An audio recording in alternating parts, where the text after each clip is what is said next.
A pleasant good morning to everyone, and welcome to another edition of the Coles Brown Show right here on the Black College Sports Network. Yours truly, Coles Brown. We'll shortly be joined by the panel. Our guest menu looks like this. Coach Crenshaw, Southern University head baseball coach, joins us in hour number 2. What's trending? Alabama State. They dropped a 8-7 decision to Oklahoma State. So they are 0-2 in the Alabama regional. Also, the SWAC TV contract or schedule is out. And then finally, the NBA Finals. Boy, I'm surprised at what's going on so far. Now for the panel, and they join us one by one. Good afternoon, Willa Brown. Good morning, Charles. Good morning. Good morning, Coach Pettaway. Good morning. Well, it's been an interesting and long week for me personally, but I guess menu is Coach Crenshaw. He will join us in hour number 2, and I reached out to him this past week. 8 Crow then on the phone. Also told him that they did a great job. They exceeded my expectations. And then I invited him to come on the show. Well, he agreed to come on. So that's our special guest. But now let's get into what's trending. Alabama State in the regional. They dropped, a tough one to Oklahoma State 8-7. So with that being said, Alabama State, they in their play in the tournament. But what a way to fight back in that elimination game. That's what you expect. No shame on their part. They were able to come back and make a tremendous effort and fell just a little bit short, panel. Yeah, they were down 6-0. And so, hey, you can't ask for anything more than that. You're down, and you find a way to claw back in the game. But, a good showing for Alabama State. I was hopeful that they would be that team that would advance on and at least face Alabama again. But, it was a good-hearted effort by Alabama State. So congratulations to them, and I think good things ahead for Coach Vasquez and his team. Right. I'm proud of them, representing the state of Alabama, representing the SWAC. I thought they did well. So it does show that we can, when I say we the SWAC, we can compete, at that level in baseball. And that was a great showing for Alabama State. I'm proud of them. Yeah, they gotta be feeling good about putting up a fight and being competitive and going out swinging, that sort of thing. And so nothing but kudos for them. In football, they have a way too early prediction, but if you kind of look in the future, this upcoming baseball season, you'd have to think Alabama State, Bethune-Cookman, Southern University, Grambling State. In other words, it'll be another competitive upcoming season, Charles. Yeah, I agree. I mean, Alabama State, you got to put them right up there. Bethune, Southern, FAMU. I think those are the top 4. I think the other, the middle of the pack, you can kind of put that in a bag a little bit. But just like I said last week with SWAC softball, I think SWAC baseball is in good hands. Coach Vasquez has done a good job. Of course, Coach Hernandez at Bethune, he won the championship last year. Southern University's trending upward. We'll hear from Crenshaw later. And then Coach Shute, he's going to be right in the middle of that conversation. So I think SWAC baseball is in good hands with some really good coaches. It's just a matter of continuing to cultivate and improve the talent. And in today's time, Carlos, it's way too early at mid-season.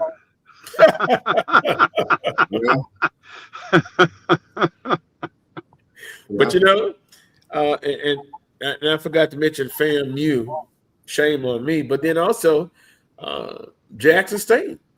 We didn't mention Jackson State and Coach Omar. Interesting to see what happens with them next year.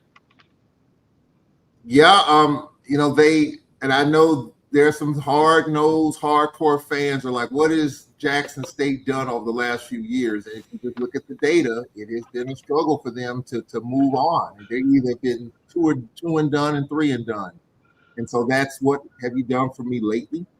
And so I think they got some work to do to get in that conversation, to be in that top 4. I think the top 4, we could preview that there's no argument there. But for Jackson, you know, they were out of the tournament with a few weeks left in the season. They got hot. They got to the 7th seed. But again, they were an early out. So I think they've got some work to do to get in that upper thirds, as Wheeler Brown likes to say.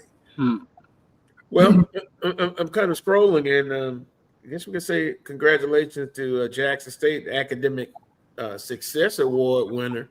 Academically, Coach Pettaway, they're getting it done. Student athletes are, a good friend of mine said athlete students, but hey, that's part of the process. They're getting it done on the academic side. Right. You like to see that. You like to hear it and see it. You know, the kids getting it done in the classroom first, and then they get out to the athletic fields. But on the baseball side, does the transfer portal in the SWAC hurt our teams like basketball and football? No, I don't think so. I don't think so, but I think your better players are still going to get the opportunity. Yeah, so I think your better players will get plucked, but not to the extent of, basketball, football, that sort of thing.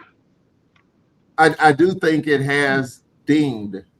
I don't think it's damaged, but I do think it's dinged. And I think Alex Weiss, who was on this show a few weeks ago, kind of put it out there. You know, if you're going to have top flight talent, you got to come up with the duckies to do it. And I'm just wondering, as you continue to invest in your other programs, you got to put baseball in that conversation too. Are we getting the best talent that we can to field the best baseball teams that we can, considering the challenges that we have? We talk about baseball on paper. It's a non-revenue sport. We talked about how many of our schools charge for these games. And so that all adds to it too. And with the challenging landscape that's evolving here, are you going to continue to get, or will you be able to get improved talent from what you've had? So I think that conversation is ongoing. I think Bethune-Cookman and Alabama State, FAMU, those are recent champions. They've been able to do it. They play tough in the regionals. But now I think other schools can, Alabama A&M, Alcorn, we're kind of starting over again, unfortunately, talking with our coach at the end of the season. So, Jackson State's they've done well, but they have to continue to move up there. So I think it's a continuing challenge for our coaches and for our athletic directors to put the best baseball product out there. Right. And Carlos, I have to go ahead, Coach. I'm sorry. Go ahead. And Carlos, I have to pat myself on the back because I'm the reason why the academic trophy is the same size as the all sports trophy. It used to be like that small, that sort of thing, and you needed a telescope in order to see it, that sort of thing. Wow. So my thing was, and that was under the previous commissioner, that if we're going to say that we're academically sound and we're pushing academics, that sort of thing, then you got to make that trophy the same size as the all sports trophy, if not larger. Yeah. And he took it under consideration and decided to do so. So now you'll see that both trophies are the same size. That's good. That was good. Good point, and it should. It should be. It should be. And back with the part about the NIL and the college transfers and baseball. Yeah, I don't see it as much as you see it in other sports, but you still have to, once you get that player in there, it's like you do an assessment, but you've already done the assessment when you recruited that person, and then you have to help develop that player. And I still looking at that, and sometimes I think that is missed. Maybe I'm wrong on that, but it's so much more. The conversation is talking about the transfer portal and NIL, but I think developing players somewhat is put on the backside. Am I wrong about that, or I'm missing a boat? I think every coach wants to develop players I think that from a structural standpoint, it's hard. Some of our staffs you got one pitching coach. I mean, you got to have a full staff in baseball. You got to have a pitching coach, a hitting coach. If you want to do a full assessment and development, you got to have a full layer staff. And I think due to finances and other reasons, I think it's difficult for us in a lot of cases to do that. For us, at Alcorn, we've got a hitting coach, an assistant coach who is kind of double duty there. You got another guy, but I think from a full-throated staff standpoint, I think that kind of thwarts the development just a little bit. I think our coaches are trying, the ones that are kind of on a limited staff, but I think that's a big challenge in terms of staff development, in my opinion. Now, that's interesting because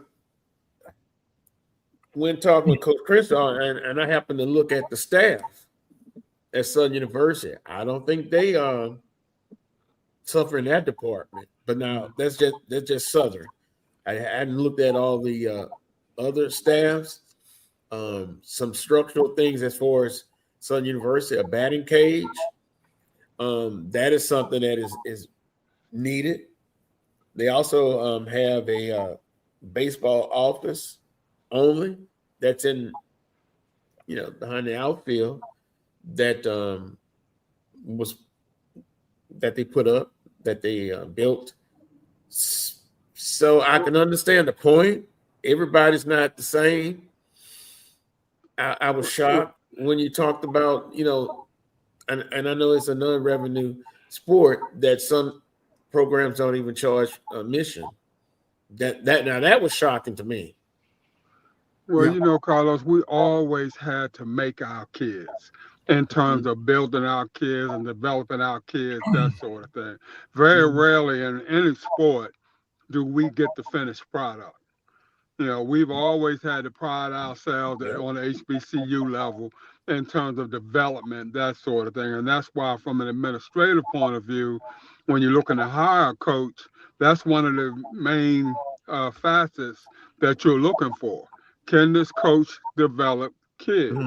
Because you're going to have to be able to develop them in order to survive. And then nowadays, you develop them and flip a coin and they're gone. But it still doesn't change the mission, the primary mission. We still going to get, those kids that need a lot of help, that need work. And it's always the onus is going to be on us to make those kids put them where they need to be in terms of being successful. Yeah. Development. But see, they just recently started allowing you the time to develop kids. You got to think now, when I was coaching, we didn't get all this time in the off season. You didn't get the time in the off season, in the summer. We didn't have summer development. It was illegal to do it back then. And I was always, in those meetings, I used to always say, for the smaller schools, we're getting the kids who need the most development. So why are we not allowed to do that? Why are we not given the time? I understand what they were saying. The blue bloods, they would take advantage of. They would have the blue bloods would have the kids who are already developed and all Americans, have them doing stuff year round anyway. But they never gave us that opportunity until recently. Maybe around 2010, 2011 is when it started coming in, where you could work with kids during the off season. So that's always been a thorn in my side, man. The pool of players that we have to choose from, they need more development in a lot of cases than the other kids. So where are we at now? Is it a ceiling for I'm talking about our SWAC baseball programs? Of course, they got baseball on the SIAC level. Is there a ceiling? Are we at that ceiling now? How can we may go a step further? Because we always talk about the potential. Now, how do we put that and make it reality? I think it's investing more in our programs. I think that's the key. You got to invest more. Now, that's scholarship wise. That's equipment, that kind of thing. I think you'll hear from the coaches that I guarantee you the baseball coaches in the SWAC will say that the investment in the program will help raise the bar in the SWAC. Mm-hmm. You got to have more resources, man. That's all. That's what that amounts to. But with the understanding, Carlos, is that it's still a non-revenue sport. Mm-hmm. Right. And, and what that means from a monetary point of view is that those sports are still going to be scraping the bottom of the barrel. I think the fact that they're doing well will lend itself in a positive nature in terms of an athletic director being able to slide a few more dollars, towards that particular program, that sort of thing. But at the end of the day, ain't no money coming in. It's just going out. So everybody got to be mindful of that, in terms of the entire process. Do you see, besides what has been said, will it be the consistent place for this baseball programs to be where they are now, and every few years or every once in a while you get a chance to maybe win a couple of games in the regional? I think back to, and maybe this is a once in a lifetime sort of thing, Ricky Weeks, when he was at Southern University. They were able to have success and get past that ceiling somewhat. But for as future wise, will we ever see that again?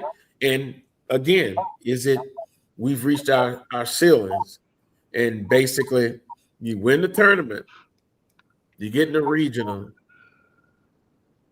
you lose, but you go down in one of those games in a tough battle, or will they break through the ceiling?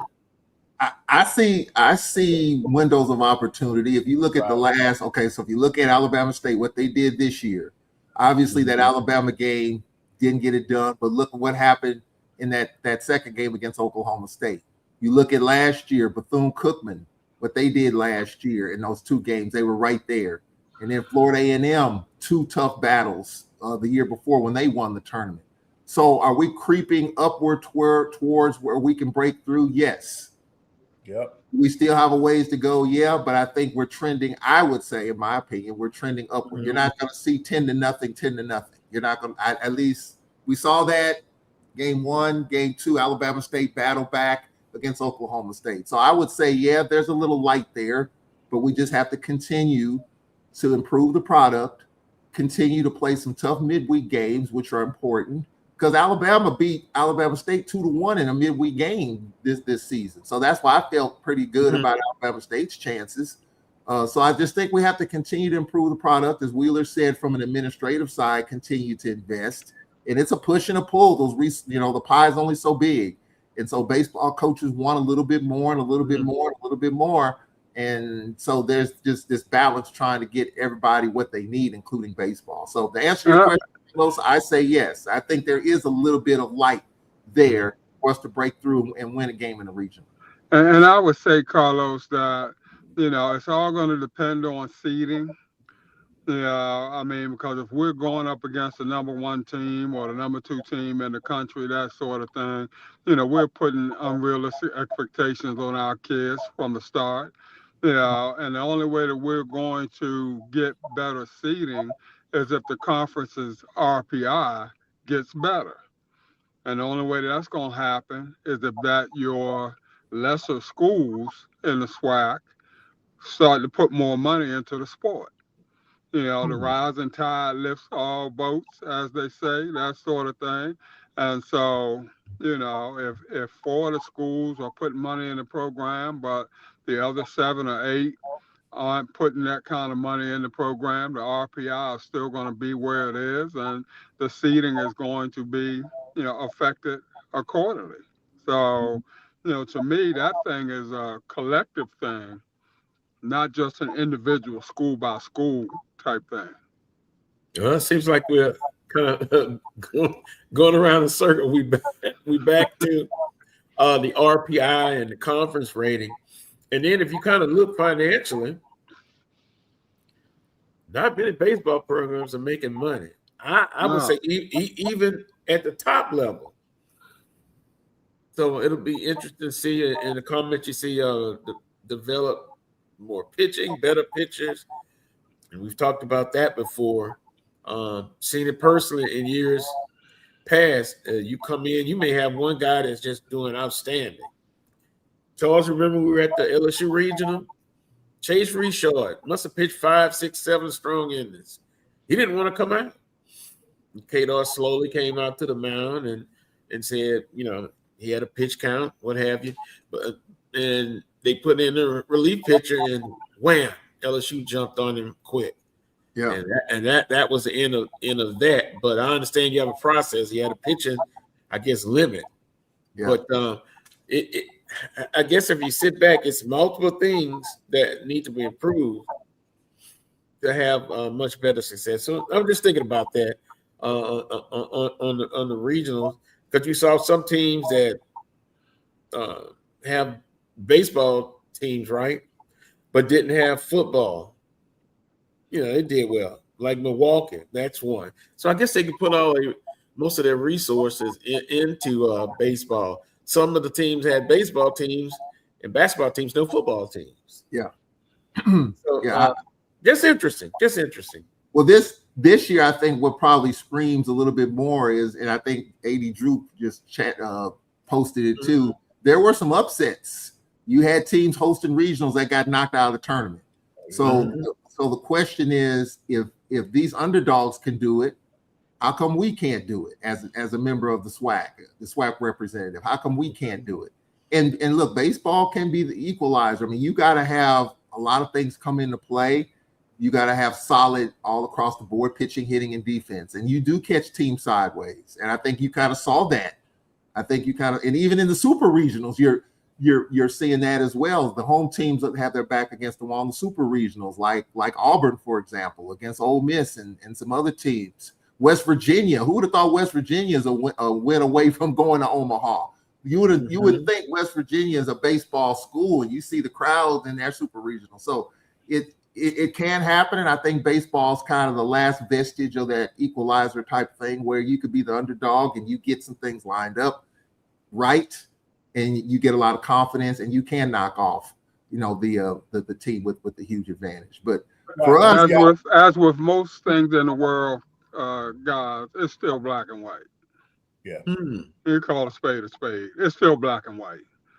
So pretty much all the upsets that you're talking about, that you guys are talking about, happen with PWI schools.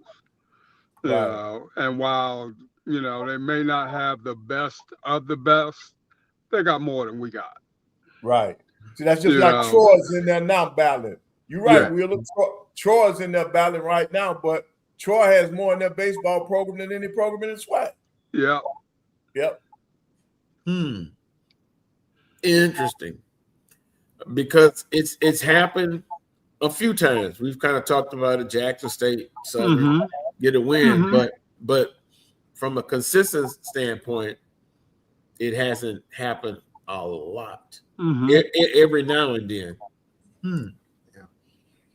And we did. We've always talked about baseball as that sport that can go a little bit further than the other sports. Well, it's an interesting conversation. But Alabama State, they went down tough. And at this point, that's the most that you can expect. Now, AD Drew says, why not? All right. Why can't a SWAC school be the number one team in the nation? Well, it has happened before, but from a consistent basis. Southern defeated Cal State Fulton. You have to kind of go way back. But Jackson State beat Louisiana. They were the number one team in the nation that year. So can it happen on a consistent basis is maybe how we can phrase it. But to do that, certain things have to happen. From a resources standpoint, you can look at talent, because a lot of the young African Americans, I know at one point, you guys maybe can tell me now, if it came down to an option of going to college or, depending on the financial background, that had really, really good talent, they went to they decided to go pro, semi-pro.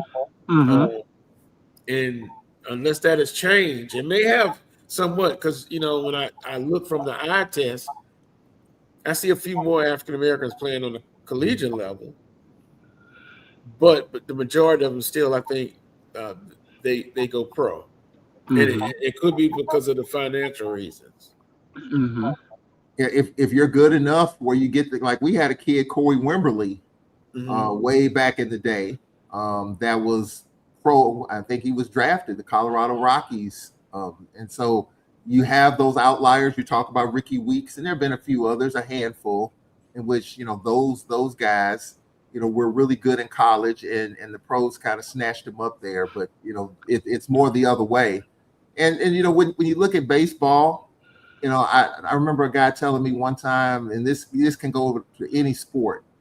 He believes that we got to recruit football players instead of athletes who play football. If you understand the point, football players, athletes who play football require a lot more development, a lot more. So you can substitute football for basketball, for baseball, for any other sport. This is what someone has always kind of brought to my attention. Like we gotta go out and recruit football players, not athletes who play football. And so I think that's another conversation. We're getting the best players we can get, I think, based on what we're doing. With this new landscape, we're trying to, you got a $250,000 quarterback, you got an $85,000 basketball player. So all that's, that we may be able to get some improved talent, but that trend has to continue. We're relegated to trying to get the best of what's left. And that's pretty much the bottom line. So you find a lot of our coaches just trying to get the best athlete simply because the best football player is gone. So a lot of times we have to try to take what's left and try to do the best we can, to make that person what we want them to be. Wow, and 80, what you say, 250,000 for a quarterback? That's cheap. That's not that, and that's not on our level. Come on. Come on. No. What I'm saying is that is nothing. That is peanuts. But I'm just saying in terms of what we're doing, that is when you just look at conference schools and what they're doing. That ain't no chump change now. No, it ain't. $250,000. I mean, you can't compare that to Alabama or Georgia. No. But I'm just saying for our schools, $250,000 quarterback, that's a pretty good chunk of change. Yeah, but who can afford it? I'm just gonna ask the question. They're paying it. I mean, on the FCS level in the SWAC, nobody in our league, that's for sure. No, I don't think so. There has been reported that there is a quarterback that's getting that. In our conference. Wow. I don't believe it, y'all. I don't believe it. Gotta show me the pay stub. I don't believe it. I'm not gonna call the name, but it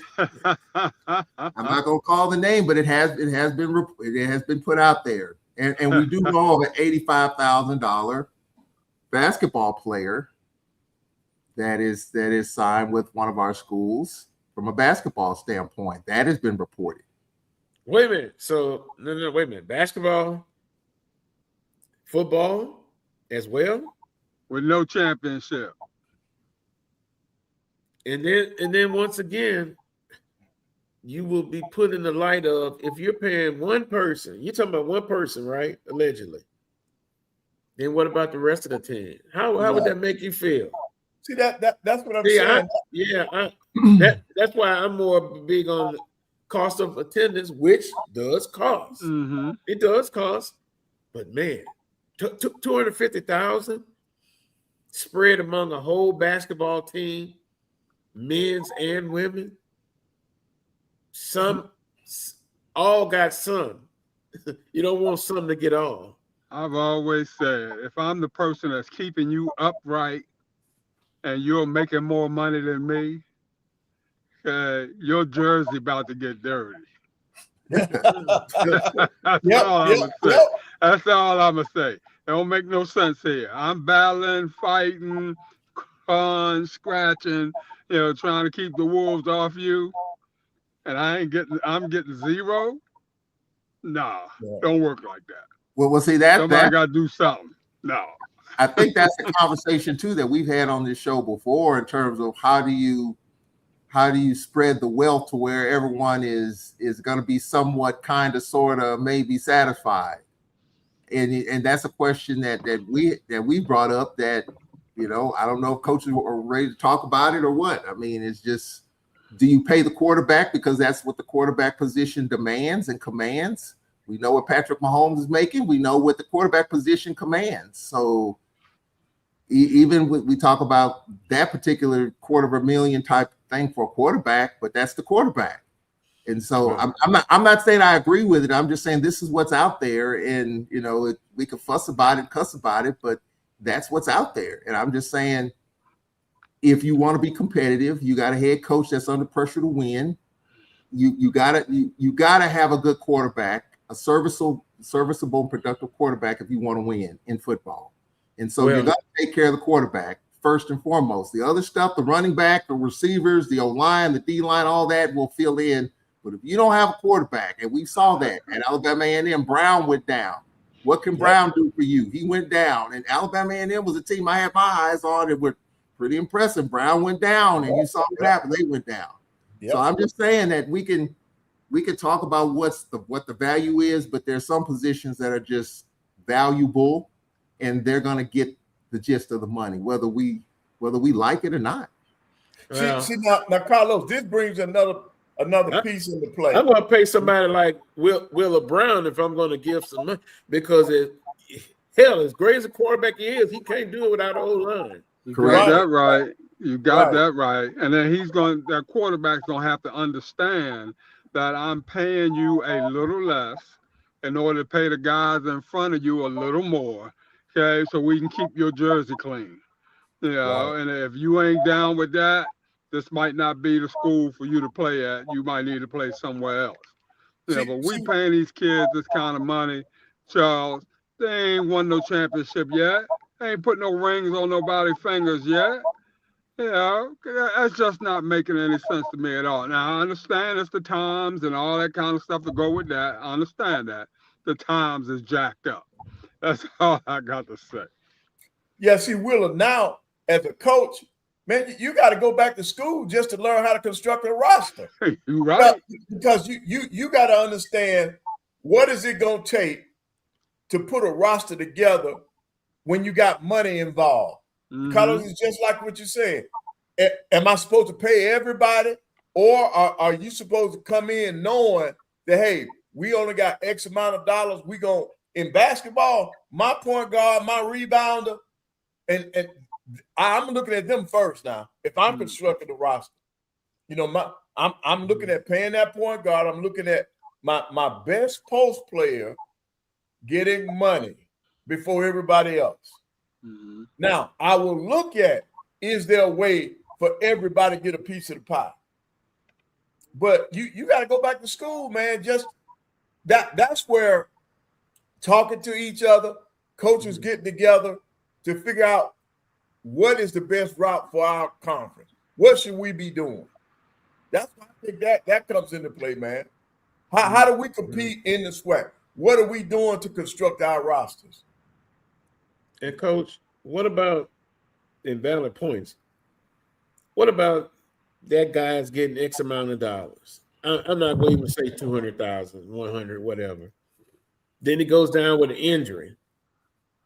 Couldn't I say a good six-man is valuable as well from a financial standpoint? Because we've seen that.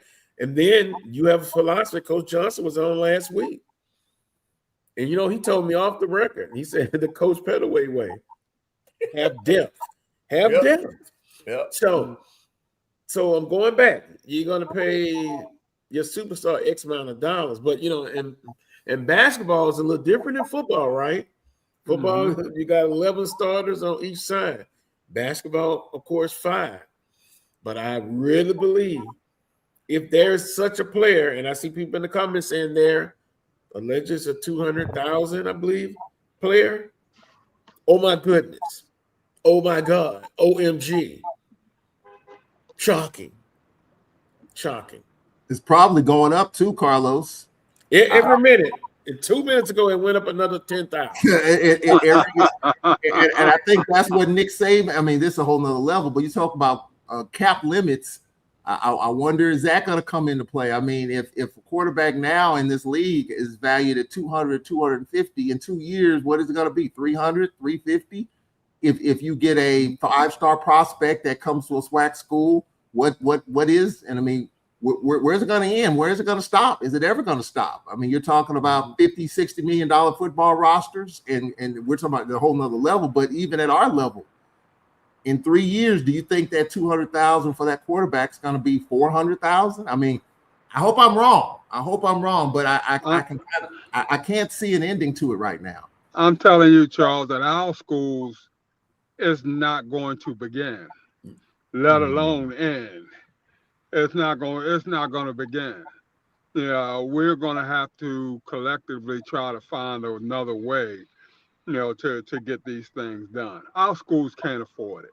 And we can pie in the sky and, all this sort of thing and stuff. Bottom line is, even our top schools financially can't really afford it, because the more money you have, the more money you spend. A lot of those schools with the good budgets, they got more sports than everybody else, that sort of thing. They're trying to fully fund the sports that they have, all that sort of thing. So, even though I may have the best budget in the conference, I'm spending it. I still got other sports that need money, that need things, that sort of thing. And so, it's just not going to happen. I don't think it can begin on our level, simply because we can't afford it. Yeah, it's two different levels. We're here, they're there. And I get it. For many years, coaches could move freely in and about.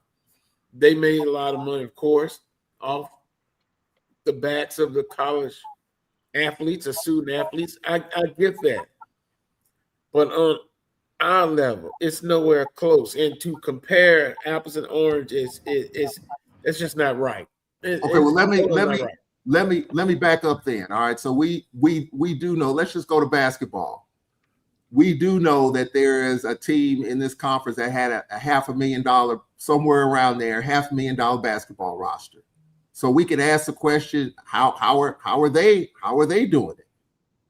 I mean, we could ask. I mean, we had a player that left here, that transferred here, that's getting. I heard he wanted 150. That was his asking price. He wound up getting 100. Now this is at a mid-major school now, but I'm just saying, going back to what Wheeler's talking about, you got a $500,000, $400,000, $500,000 basketball roster that we kind of believe that took place this past season. So if that's the bottom, if that's the floor, then the price tag goes up a little bit. Then can that roster be $500,000-$600,000 this upcoming season? Where's the return on the dollar? Where's the return? Because right now, we're just talking about schools giving out dollars. Ain't nothing coming back in. If my team doesn't make it to the championship or what have you, I'm not getting anything back in. So I'm just paying you, for pretty much for nothing. If I got a quarterback that's worth $250, and we don't get to the Celebration Bowl, how am I gonna pay this boy? Where the dollars coming from? So it's just not conducive at all, I think. Right, but Will, in order to get that kid there, you got to have the money up front. Yeah, you do. Yeah, that money has to be up front. You do. But I got to feel that this kid, Coach, can take me all the way. So I'm rolling the dice. I'm in Vegas. I'm rolling the dice. Yeah. And if I don't get to the Celebration Bowl, I've come up craps. I think that's just the price you have to pay. I think that's just I mean, there is no guarantees. There's no absolutes. Right. There's no guarantee whatsoever. But I'm absolutely paying you. Yeah. That You are. You got to You pay. that part is absolute. Yeah, you got to pay just to get them on campus. You got to pay to play. Right. I'd have an empty house. That's why I'm saying our college athletics, as we used to know it's not the same anymore, man. You got to. To me, that's part of the reason why Nick Saban got out of the game. He saw it coming, and he was like, "Wait," he didn't want to be a part of it. And then some people are saying he got out because now the other schools will be able to pay their players, and they're trying to insinuate that he was already doing that. But the game has changed. The way we recruit these kids, the way we keep the kids, everything about athletics has changed. And until our fans and our alumni and our supporters understand that and become a part of the process, we're going to struggle, man. Because if the alumni are not helping us raise money, because on our level, we're not getting them big corporate dollars to fund these NIL. We're not getting all this collective money. The alumni supporters, they have to be a part if we're going to survive. I'm telling you now. When I say survive, I'm talking about getting the good players now. Mm-hmm. It's interesting, the conversation going on in the chat room. EA, who says, please, y'all address his comments. And here's what he says. I just hope that as an older season, all of us in here are seasoned, for many of these young black men getting paid at the highest amount possible. After seeing the last 2 years in the SWAC, players die after, 2 years in the SWAC, players die after hit, paralyzed. Let me read that again. I just hope that as older seasoned African-American men, you are for many of these young black men getting paid at the highest amount possible. Yes. After seeing the last 2 years in the SWAC, players die after hit, paralyzed. I'm trying to understand that last part. After seeing the last 2 years in the SWAC, players die after, I guess, the hit, Injuries, paralyzed. Well, you can't put a price tag on a life. I mean, there's no that part goes without saying, but none of us have a crystal ball, so we can't foresee what's going on in the future. There have been great kids that have gotten hurt along the way that didn't get a dime. So I mean, bottom line, at the end of the year, if you can get the money, God bless you. I'm not discounting that at all. My thing is that we cannot afford to allow our schools to go bankrupt trying to keep up with the Joneses, because we can't do it. And if you know that up front, you can't afford it up front, then you got to find another way to try to get things done. But let me ask you this, though. What about just being relevant in your own league now? In other words, this is what I'm saying, Willa. I'm the basketball coach. If I find out that another school has got a $500,000 payroll, that's how he getting his players. As a coach, what do you think I want?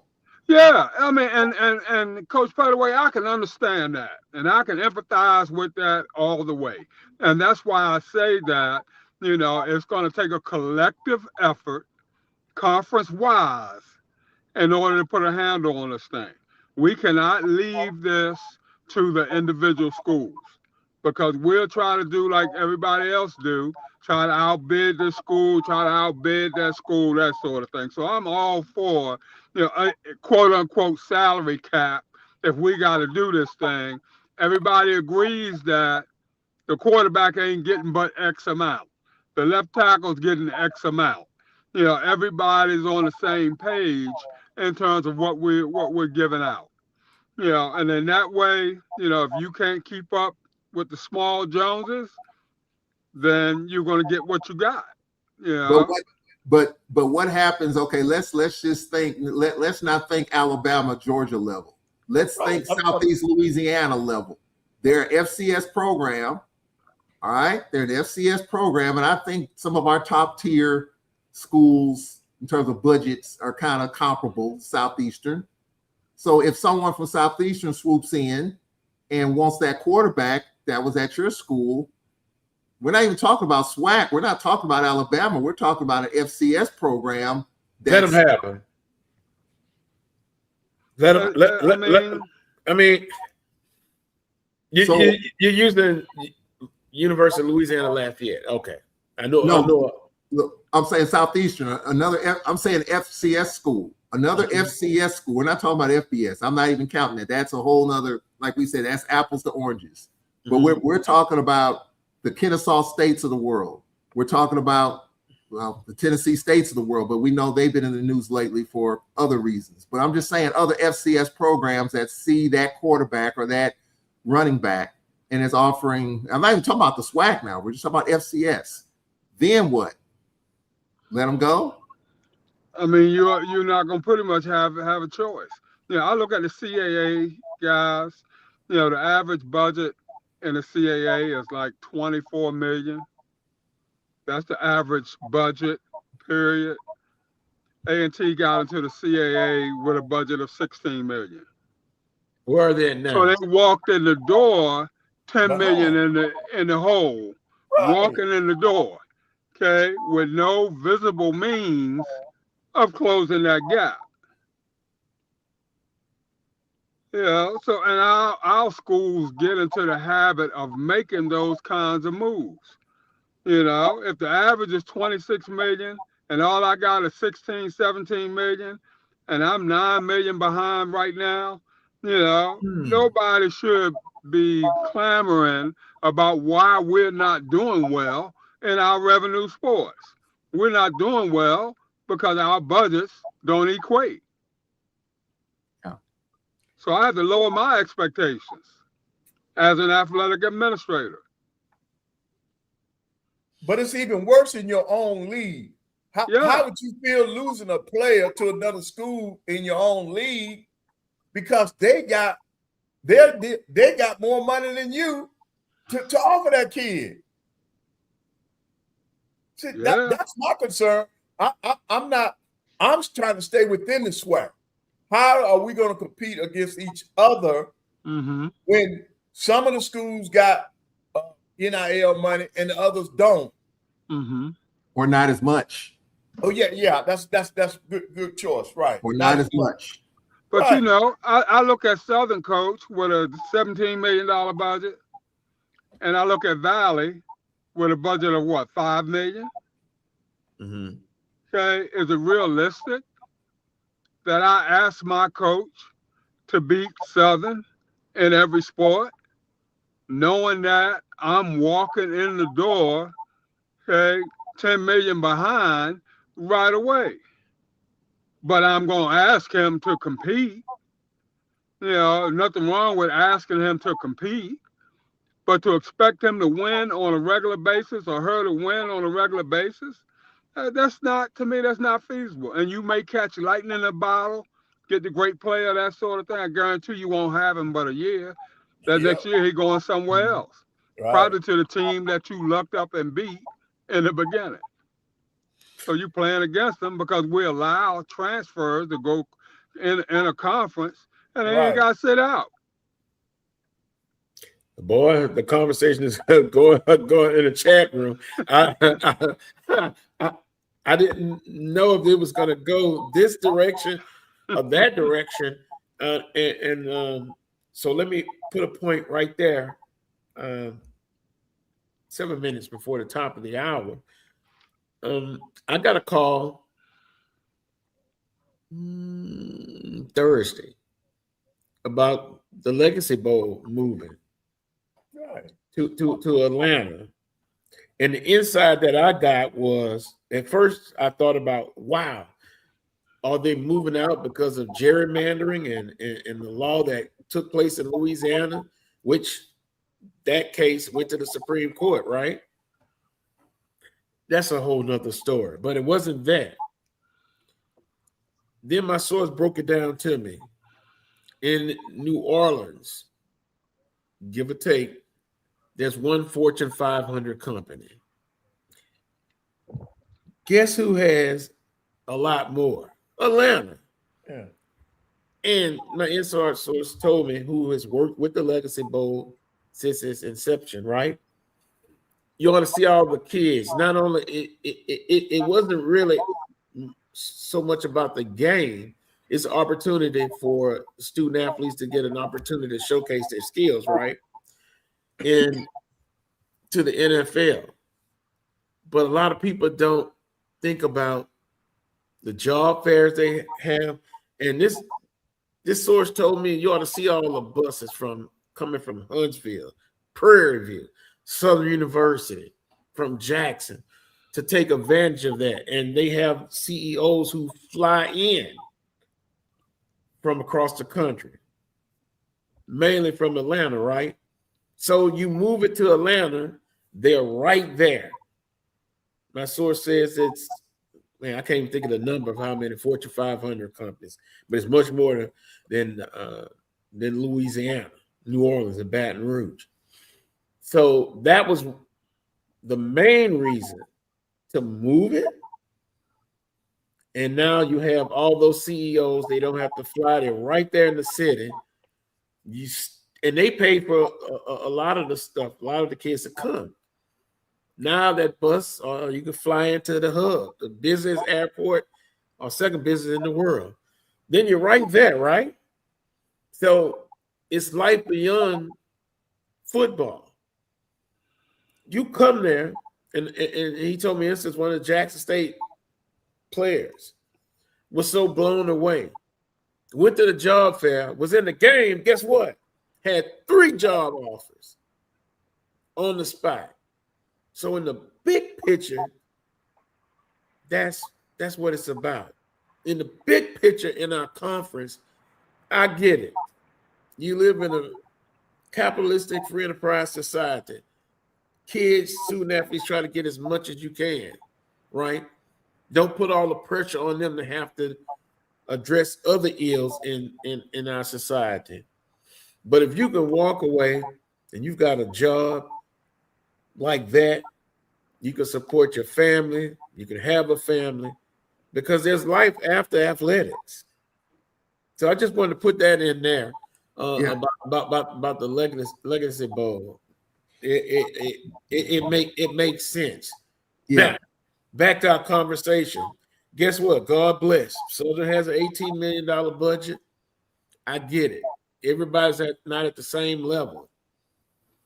But I've just been blown away about this conversation about a student athlete, him or her, getting that kind of money. On one side, it's a capitalistic society. If he can get it, God bless him. But from a collective standpoint, I still say it's better that all get some than some get all. Right. That's just like Texas Tech. How you think they feel right now? They gave Kennedy $1.5 million to come in and remain there as the pitcher. They didn't win the World Series. I mean, the women's. They didn't win the softball championship. Texas won it, and I don't know if they got a player on their team that's getting $1.5 million. So just because you get the money, that does not guarantee you a championship. Right. And I think Willa, that's what you're saying. I'm making an investment financially. Where's my return? What am I getting in return?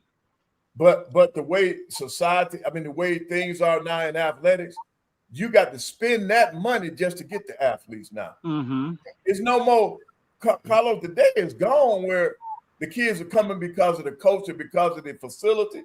They may tell you that, but I guarantee you before that conversation ends, well, now, coach, how much am I going to get? Well, that's a deciding factor.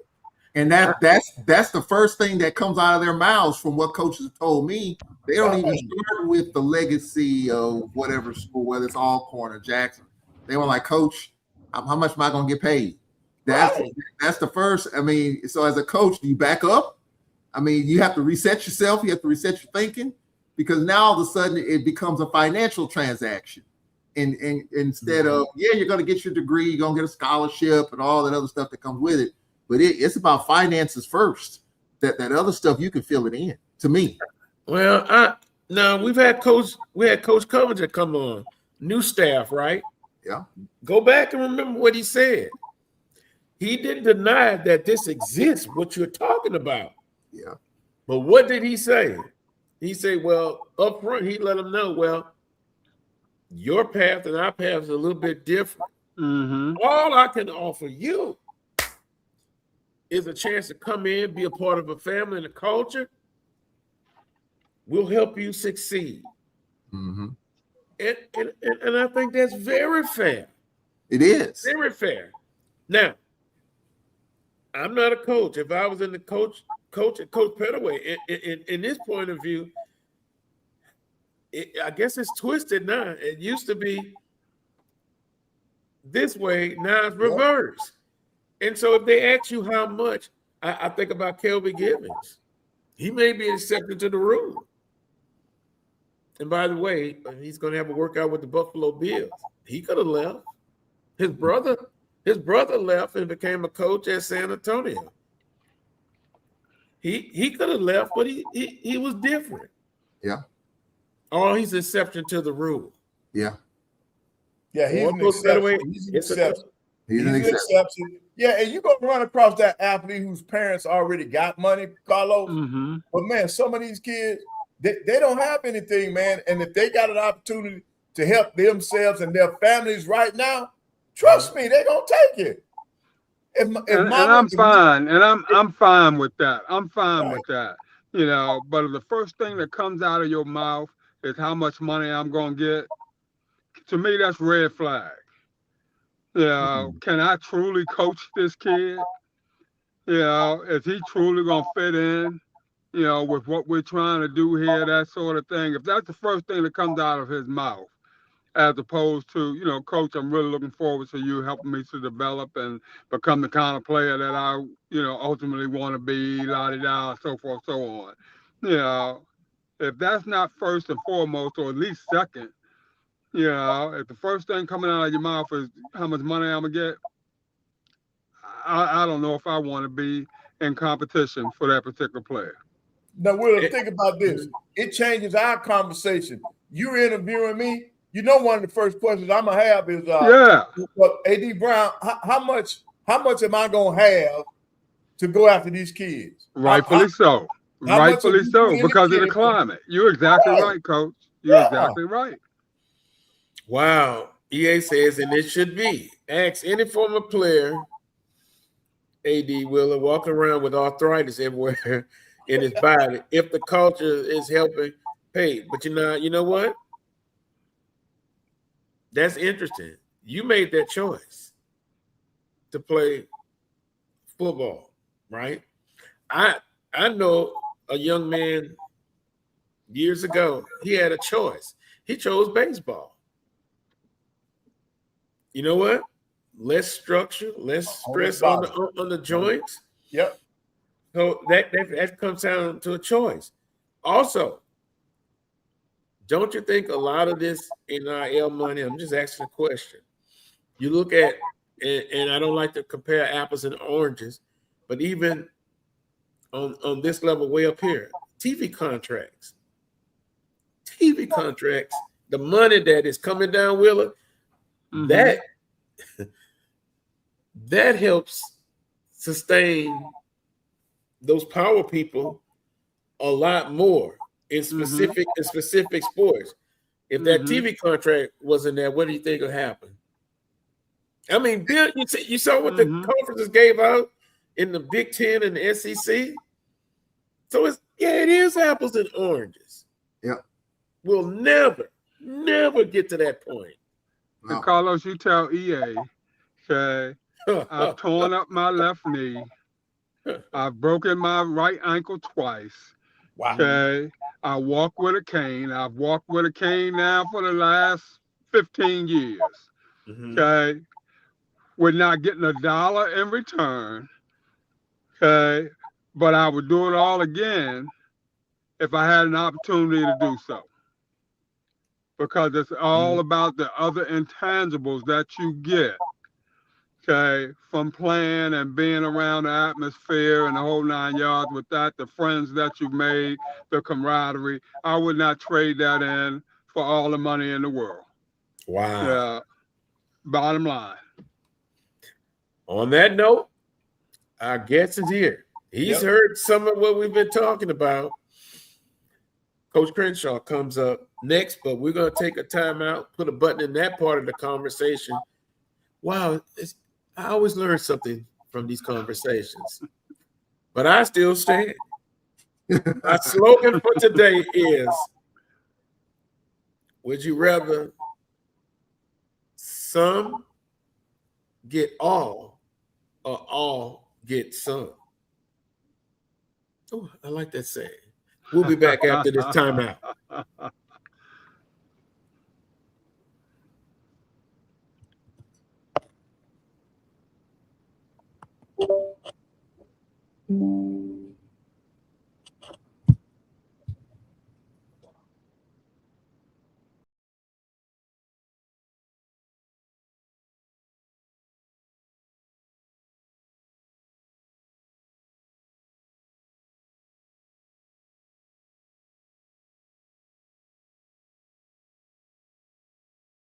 From cancer care to accidental injuries to cardiac care, we all know that there are times that you can't control what happens in your life. But with Globe Life Family Heritage, you can be prepared to weather the storm when it comes.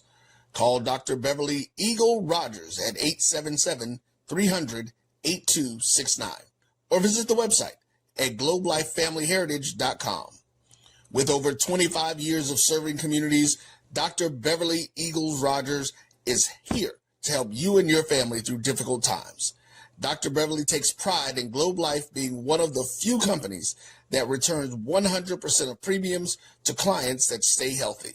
So for more information, call Dr. Beverly Eagle Rogers at 877-300-8269 or visit the website at globelifefamilyheritage.com.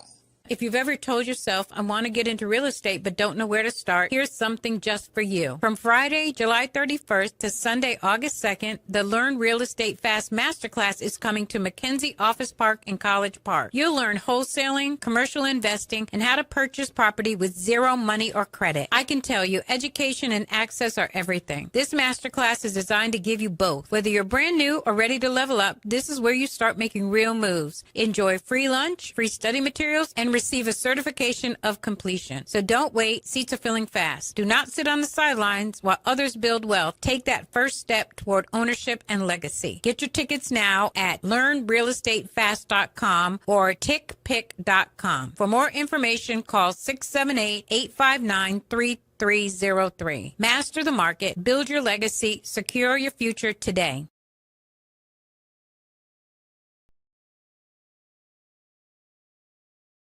For over 30 years, HBCU Image has been more than just an apparel store.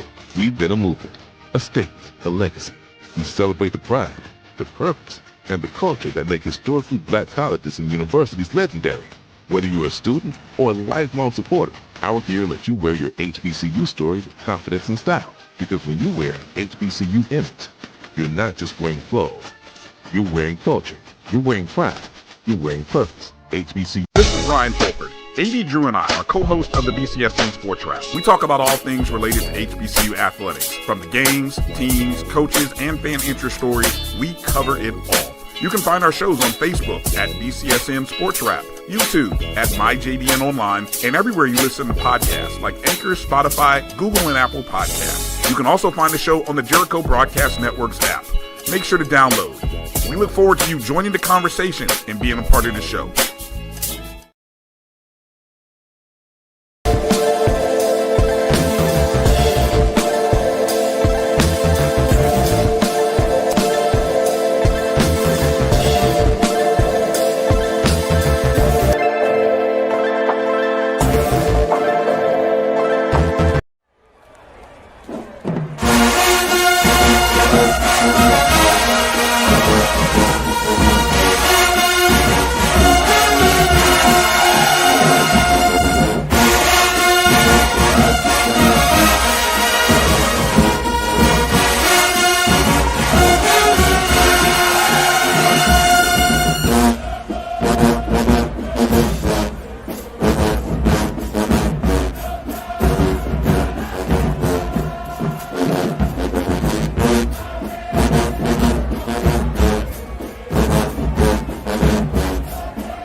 Welcome back to this week's edition of the Carlos Brown Show right here on the Black College Sports Network. Yours truly, Carlos Brown, joined by Coach Van Pettaway, Charles Edmond, and A.D. Willa Brown. We're now joined by Coach Crenshaw. And baseball coach. My man. Southern University. Coach Crenshaw, you can see the panel is happy. When I talked to you this week, I admitted that Southern University baseball exceeded my expectations, and they did much better. and you told me I wasn't the only one that felt that way. But Coach, it's good to have you on the show. Got to unmute your mic.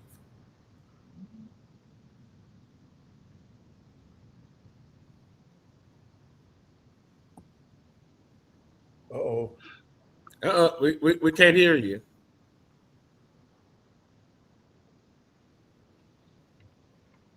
Okay, let's see if we can make the adjustment. Is Charles good too? Let's see. Charles, are you okay? Oh yeah. Wheeler, you're Yep. okay. I'm great. I'm okay. Coach Pettaway. He probably has a long out come back. Yeah. Yeah. Well, he was saying something. I couldn't read his lips that well, but I don't think it was bad toward me.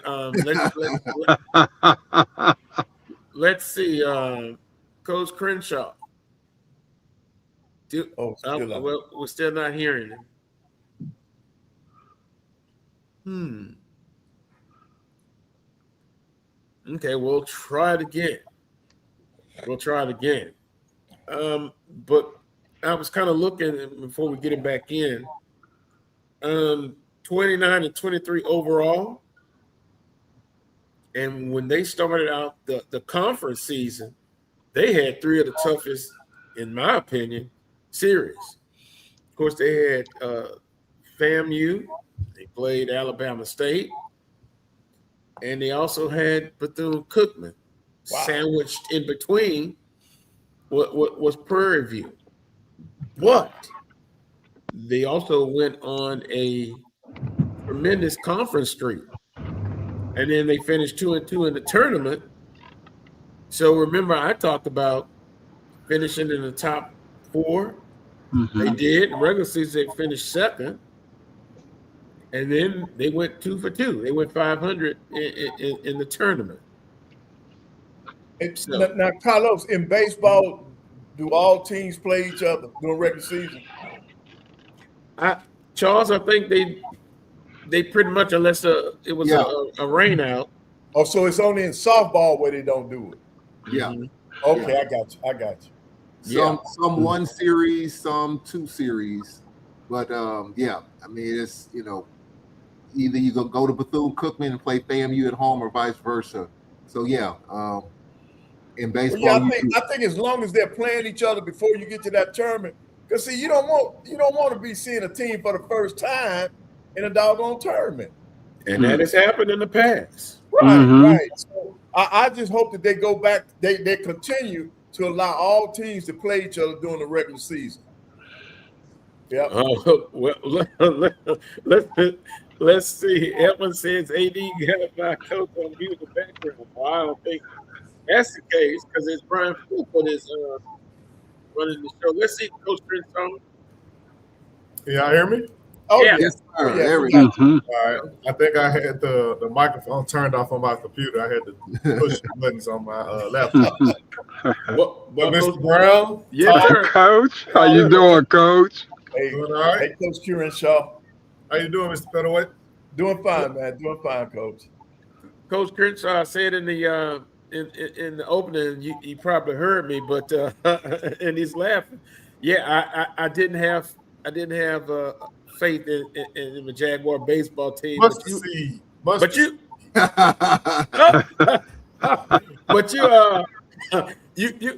proved me wrong. I can't talk about everybody else, but 29 and 23 overall. You started off conference play with some tough series. Then you went to a 10 game conference winning streak, and then 2-2 in the tournament. We had a 10-game winning streak and a 15-game winning streak in conference. There you go. There you go. Get him straight, Coach. Because see, we had your back. We had your back. I appreciate Every that. week we say Yes, indeed. Yes, indeed. every week we Hey, say sometimes people forget, they get it confused, they get it mixed up. Sometimes you just have to let people know. Hey, I learned that in my time being the head coach at Southern. People forget. You have to remind them sometimes. Yeah. Well, see, Coach, I can admit I was wrong, but how many others will? It was probably a bunch. Mm-hmm. That ain't. I don't worry about them. I worry about the people that's on the boat with me.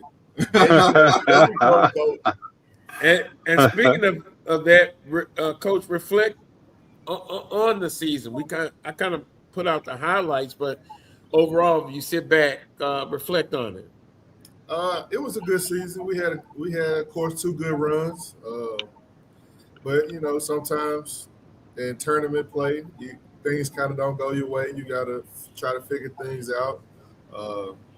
And we just came up short. I couldn't think of a stretch in our season where we had 5 hits, 3 hits in a game at any point in the year until we got to the tournament. And to be like fully transparent, I think we hit in the 6 double plays all year. Wow. I think we hit in the 7 double plays in the tournament. Whoa. Wow. So it was a whole bunch of things that didn't go right. And we had some things go our way, and then we had some things that didn't go our way. Sometimes baseball happens, and I think baseball got us in the end. Mm-hmm. The roster, when we talked this past week off the, before coming on with the interview, I said the roster looked young. Was that the case? Not making an excuse, but potential to grow. We had a mixture of guys that had been here for a while, and then we had some young guys in the middle. I'll never use the youth as an excuse for anything, because at the same time, we practice, we train, and we just got to go out and ace the test, which is the game. But now having youth just means we should be better than next year. But I thought we had a good enough team with enough pieces to win the championship, and like I said, we just came up short. So one of my questions is the outlook for next year. What are some of the needs you have? We lose the hitter of the year, a second baseman. We lose a center fielder that played center field for 3 years straight. Our left fielder graduated. Our first baseman graduated, and then we lose our Friday and Sunday and closer. So we got some work to do. But I don't know if people know this. I cut my teeth being a recruiter. So I go out and find players to fit what we like to do, and that's my job. And I told my staff that this will be the first summer where I have a full staff that can go recruit. So I got this was my first year with this staff. I got 2 former players, and then I got Coach Riggins, who was the head coach at PV for I think 9 years. So from a staff standpoint, you got what you need. Has it always been that way? I've always had what I needed. I just needed to find some people that could go out and I could trust them to come back with players that we like. Interesting, because I don't know how much you heard when you were back in the back room waiting for it to come on. We were talking about baseball over the years. We talked about baseball as being the sport that can kind of crack that ceiling, go a little bit more. How do you feel about that? I think baseball has always been able to do good for HBCUs. Going back to before Ricky, during Ricky time, and then after Ricky's time, I think baseball has been one of the carrying sports for our conference. the SWAC, outside of basketball and football. When you think of the big three, you think basketball, football, and baseball. And baseball has always been able to, I think, like be in the mix to be considered like really good. And we've also talked over the weeks about non-conference scheduling, and I said, being based in Baton Rouge, Louisiana, they have some very good programs in the state, Southeastern, Northwestern, and what have you. How important it is, and boy, we had a big discussion about non-conference games. To you, I would think a coach wants to win them all, right? Yeah, but it depends on what you're trying to do with your team and what your outlook of your team is. Okay. For me, in the past years, I've used midweek games to kind of develop guys, to get guys ready for the conference weekends, and then you get people that be like, oh, he only beat UNO one time in the last 4 years. I mean, sometimes UNO ain't running out they dudes they trying to develop against us.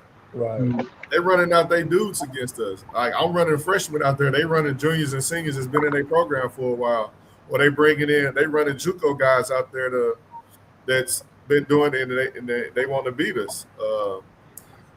But to those people, they care about wins and losses. I don't think they really care about the development of the student athlete when you get to talking about beating teams and winning certain games.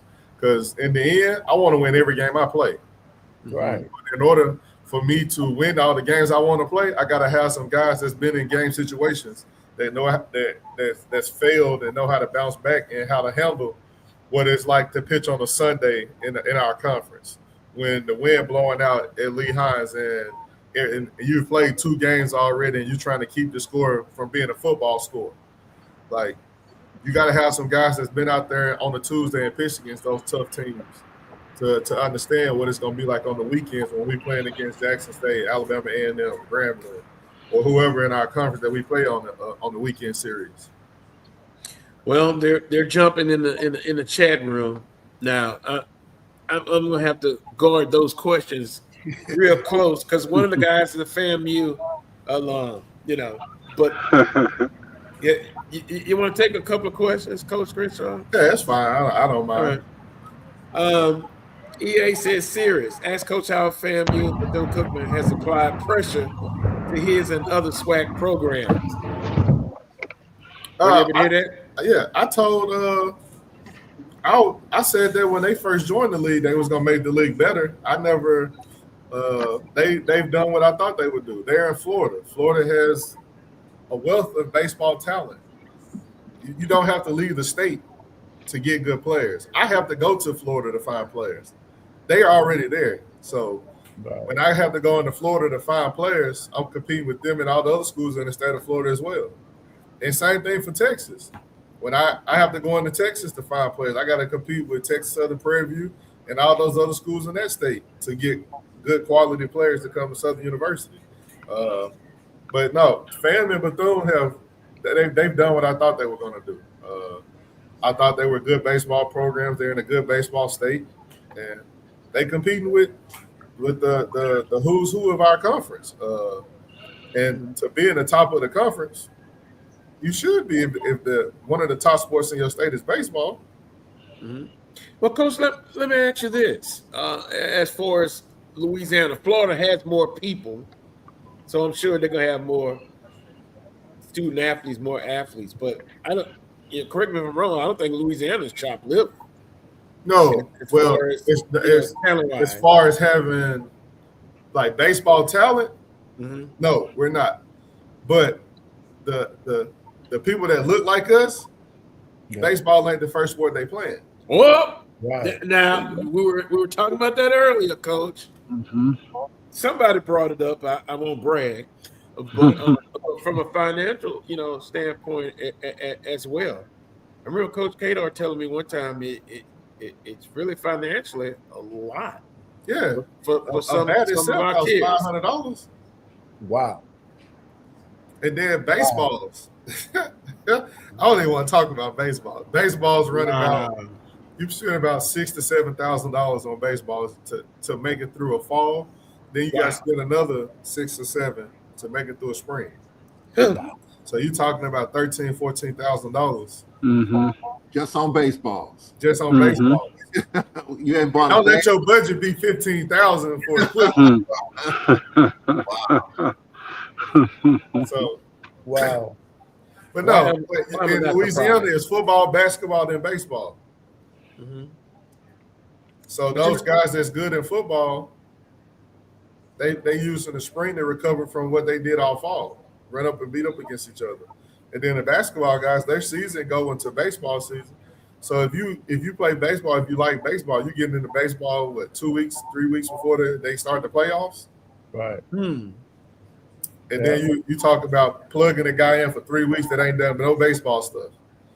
And if he had the time to do anything, he probably just hit just a little bit. He ain't been throwing. He ain't been catching the fly balls, taking ground balls. Right. So that's Go ahead. go ahead, Coach. Hey, Coach Crenshaw, what does when it comes to pitching, what does a realistic roster look like? How many pitchers do you think it takes to be competitive in the SWAC? I normally carry around 16, 17. To make it through a weekend, you probably using 8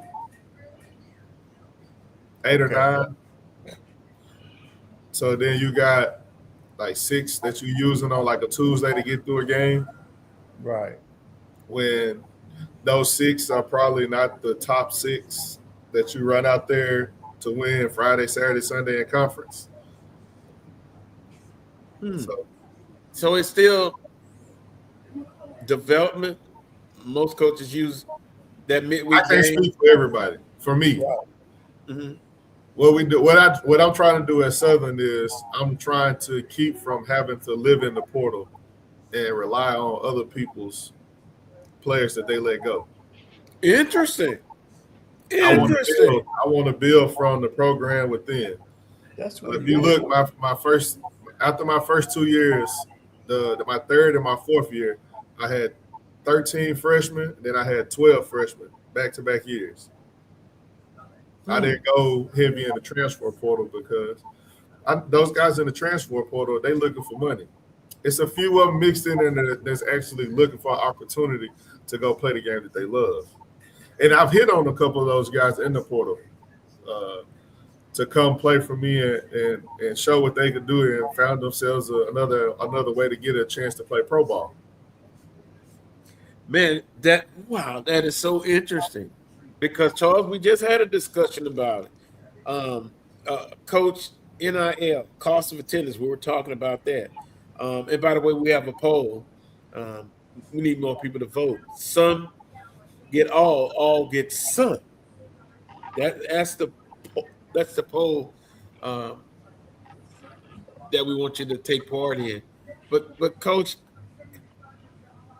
I said more of cost of attendance. I know NIL is something that is talked about, that is here in college athletics. But you just made a statement saying, well, I don't want to put words in your mouth, but how does that really affect your recruiting? If so, if not, why not? How does the NIL affect it? Yeah. And does it really have that big, what's the words I'm looking for, effect? Impact.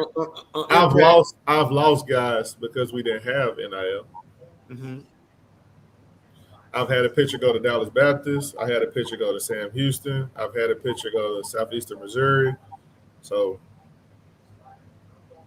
that's interesting. I can't say that. I mean, we've done a good job of developing guys, because those were guys that have been here 1, 2 years, probably going on their third year, and then because of their development, have got the opportunity to go somewhere else and make a little money playing the game. Interesting. You use the word development. I still think, Coach, that's not appreciated enough. No, you got to, at where we are, You got to develop guys. Now, you develop them and you can keep them, it's good. If you develop them and they get a chance to help themselves and their families, you can't knock them for it. Because in the end, I don't have nothing I can't say, well, we're going to give you this. And you talk about the cost of tuition. The cost of tuition, it's a plus. But if your own school only costs $26,000 and another school costs $40,000, you still on the short end of the stick. Good point. Good point. We're visiting with Coach Crenshaw, head baseball coach at Southern University. Panel, question? Yeah, I got one more for Coach Crenshaw. Hey, Coach, in the SWAC, when the NC2A allowed you all to add more scholarships, do you think that's going to take off in the SWAC where programs are raising the limit on the number of scholarships that they're offering? It's going to put some pressure on some athletic directors and some institutions to put a little bit more investment into baseball. I think our people do a good job of giving us what we need. I can't speak for other institutions. Right. Some institutions probably got it a little better than what we have. But I think Coach Banks does a good enough job of making sure I got what I need. Gotcha. Well, go ahead, Charles. I'm sorry. Yeah, Coach. I have some questions for you. Well, first of all, congratulations on the season that Appreciate it. You know, we've had a saying on this show that says "Free Crenshaw." Well, I got to be free. We've said "Free Crenshaw." I didn't start that, Coach Crenshaw. I admit I did. Why you say I need to be freed? Free, you have to give you an extension. We talking about free. You have to give That was it. That was it right there. That was it. Well, trying to keep the boo birds off you, Coach. Right. Hey, you got some people just got to appreciate what they have. Yeah. Mm. Well, you know, year one, you obviously won the championship, and you know, just talk about being the coach at Southern University and just the pressure. I think we talk about Free Crenshaw. We know Southern baseball is one of the blue bloods of SWAC baseball, and you know the pressure that comes with all of that with former Coach Cato and then Carrick Jackson. You know, after winning that first championship year one, and then all of a sudden things kind of went south. How were you able to stay grounded, focused, you know, and all of that comes with the pressure of being Southern's baseball coach? So year one, we won it. Year two, we played for it again. We won the regular season and we played for it again in the longest championship game in SWAC history. I think it was 14 innings and we lost 5-4. Then those guys graduated. Like I said, I had 13 freshmen come in. It might have been more than that. Then I had another group of freshmen. And what gets lost, I think, for me with other people is I've never had a losing record at home in my time at Southern. I never had a losing record in conference. We play a tough schedule, and I'm not running from nobody. Like, I want to play any and everybody. I don't care who it is. If you beat me, you beat me. But you're going to say, when you get done playing with us, you're going to be like, hey, that team really good. We got the best of them this time. But I don't know if it's going to be like that every time we play them going forward. And it hasn't been. And I've had some big wins. I would say big wins for me in my time. We beat some historic programs. I beat Rice. I beat LSU. I beat UTSA. UTSA has been up and down the polls for the last 4 years. We beat them. It's a couple. I beat McNeese. I beat UNO. But at the same time, in my time of being the coach at Southern, I've only had 6 players not graduate. Outstanding. And see, at the end of the day, no matter what I think, those are facts that you put on the table. And I've never had any APR issues. And those 6 players ain't graduate. They're finishing their degrees now. Like, they have to go to summer school to finish. Mm-hmm. So if you go over 6 years, and I've only had 1 player to not finish his degree, and that's because he got drafted. Everybody else has completed their degree and often doing well in life. working in fields that they want to be in. They're not doing something they don't want to do. And that That's outstanding. and that at the end of the day, panel, is when the time comes for extension or what have you. Though Will is an administrator, Mm-hmm. those are things that you look at and you have to make the only conclusion, the right decision.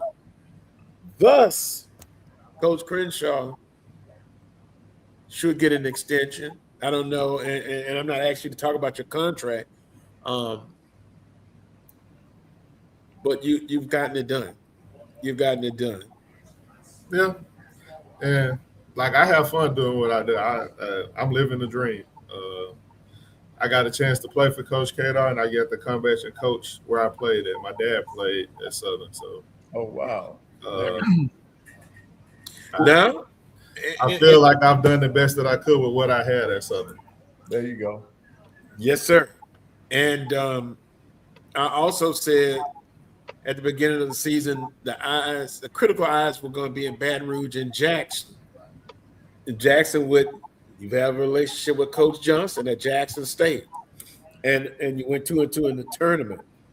I'm not going to ask a silly question. How does it feel to defeat someone you look up to? But you got it done. Even with Coach Omar, his resume and what he's done Speaks for itself. I think he's in good shape. No, that's just my opinion, Coach Crenshaw. He's done a tremendous job. I got to learn a lot those years I worked for him. I got to learn like what the player looks like, how to present myself, how to win games, different ways to win games. Because he's won a whole bunch. He's won a whole lot, a lot more than a bunch of coaches that get quote unquote supposed to be really good coaches. And in my short time, I've done what a lot of coaches that's been coaching 30, 40 years Have done. Right. I've been to 3 regionals. There's some legendary coaches that ain't never won a conference championship. Come on. I've had All-Americans. Like some of these coaches that get all this quote unquote, and I'm not trying to downplay what they do because they've earned it. But Coach Johnson has done a lot, and he's earned a lot. He's done a lot for a lot of people, and everybody want to win. But in the end, everything can't come down to wins and losses. You got to look at the whole package. Yep. Well, in this society, and we've talked about it, it's win now. Yeah, and that's fine. And what have you done? What have you done for me lately? Right. However, and those people, I feel like those people who throw out there that you need to get rid of coaches, you should take a dive into what they contribute to these places. Now, Right. if you're giving hundreds, thousands, millions of dollars, hey man, if you tell I need to go and you giving me that, it's time for me to go. But if Right. if you're not contributing and you at the gate trying to get in for free, Yep. what does it matter what you think? well, Coach Crenshaw, I'll say this, and it's not about me, but I pay when I come in for basketball. Hey, if you pay to go to anything at any institution, I commend you. But I do that because it's my way of giving back. How small it is. Every penny counts. Yes, sir. Every penny counts at Southern University, whether it's the admission to the football game or you pay or you just give money to go watch track. It all matters. We need it all. And if you want us to stay at the top and you want us to be in the top 5 or top 3 in every sport, it costs now. Yep. And you have to give back. And what was my other point I wanted to make? I was shocked that some baseball programs in the conference don't charge admission. That's something I learned, but I know at Southern University as long as I can remember. Not saying it never happened before, but you have a good experience. You got good concession stand, good players on the field. That's what I was about to Good talk about. atmosphere. It's a good time. If you ain't never been to a game on the Bluff, you need to come. Agreed. I know Charles was going to say that because that was the first thing. He was like, wow, the food is it's good, the concession. And, Southern fans are, I said it before, cocky, confident, arrogant. But guess what? They have a right to. Right. They've earned their right because of the history and the tradition. But we coming up on these kids that don't know the history and the tradition. Mm-hmm. So when I go sit in somebody's house or I'm on the phone talking about what Southern has done in the past, they want to know what Southern got now. Y'all got track man? Do y'all got camera system? Do y'all got somewhere that's covered the hit? Do y'all got a pitching lab? Like the days of we Southern getting a kid, it's still there, but it's few and far in between. Yep. So you have some nice facilities. You gotta keep your place neat. Like I'm big on keeping Lehigh's clean. Anytime anybody roll in there, I want them to be pristine. Dugout clean, the front pressure, the ground pressure washed, the grass cut, grass green. Like I'm big on appearance when it's time to bring kids in to see what we got. Locker room clean, jerseys hung up, so they can see what we got to offer. Well, on that point, let me put a button in that point. I want to go in another direction quickly. Last week we had Coach Johnson on, and we didn't know, but there's some big changes coming to basketball for this upcoming season. How about baseball? I guess you guys had your I guess you call it spring meetings. Any changes? We haven't had it yet. Okay. Ours is in July, the end of July. Okay, wow, right after SWAC Media Day, Football Media Day. Do you expect anything, any changes? Something what you coaches in the conference are talking about? I know we had questions about East and West division, or will you stay the same? The East and West if you think in big picture, the East and West, we don't need to do that. Mm-hmm. I think you need to play everybody one time. The playing each other 6 times it's not a bit much because we did it for so long. But when you think big picture and you want to think about possibly getting 2 teams into an NCAA tournament, interesting. You can't your RPI and we play a good schedule.